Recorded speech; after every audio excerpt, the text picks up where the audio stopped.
ቢስሚላህ ሰላም አለይኩም ወራህመቱላሂ ወበረካቱ። ኢንሻአላህ ዛሬ አላህ ሱብሓነሁ ወተዓላ ምድርን እንዴት እንደዘረጋት እንዲሁም በእሷ ላይ ተራሮች እንዴት እንዳስቀመጠና እንዲሁም ሰማይ እንዴት ከፍ እንዳደረገ በጥቂቱ አስቃኛችኋለሁ። አላህ ሱብሓነሁ ወተዓላ በቁርአኑ ላይ እንዲህ ይላል፣ አፈላ የንዙሩነ ኢለል ኢብሊ ከይፈ ኹሊቀት፣ ግመል እንዴት እንደተፈጠረች አልተመለከቱምን? ወኢለ ሰማኢ ከይፈ ሩፊዐት፣ ሰማይስ እንዴት ከፍ እንደተደረገች አልተመለከቱምን?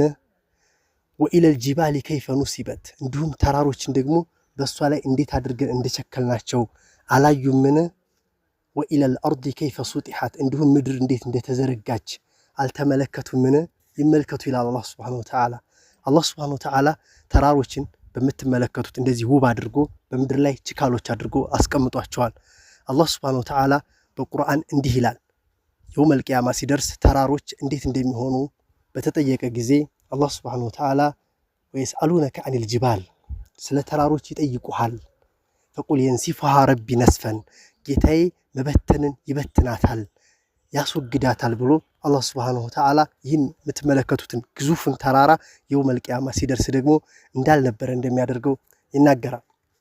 አላህ ሱብሓነሁ ወተዓላ በቁርአኑ እንዲህ ይላል፣ ኢነ ፊ ኸልቂ ሰማዋቲ ወልአርድ ወእኽቲላፊ ሌይሊ ወነሃር ለአያቲን ሊኡሊል አልባብ፣ የቀን የሌሊትና የቀን መፈራረቅ እንዲሁም የሰማይና የምድር መፈጠር ለጭንቅላት ባለቤቶች ምልክት ነው ይላል አላህ ሱብሓነሁ ወተዓላ። ትልቅ ምልክት አለበት እና በሱም ውስጥ እየዞር እንድናስተነትን አላህ ሱብሓነሁ ወተዓላ ያዛል ማለት ነው።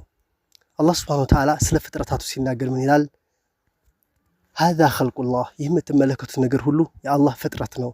ፈአሩኒ፣ አሳዩኝ፣ ማዛ ኸለቀ ለዚነ ሚን ዱኒሂ፣ እነዛ ከሱ ውጭ ያሉት አማልክቶች ምንን እንደፈጠሩ እስኪ አሳዩኝ። አላህ ሱብሓነሁ ወተዓላ በሐቅም ምንንም አልፈጠሩም። ይህ ሁሉ የምትመለከቱት እንዲሁም የማናየውም የምናየውም ሁሉ ፍጥረት የአላህ ሱብሓነሁ ወተዓላ ፍጥረት ብቻ ነው።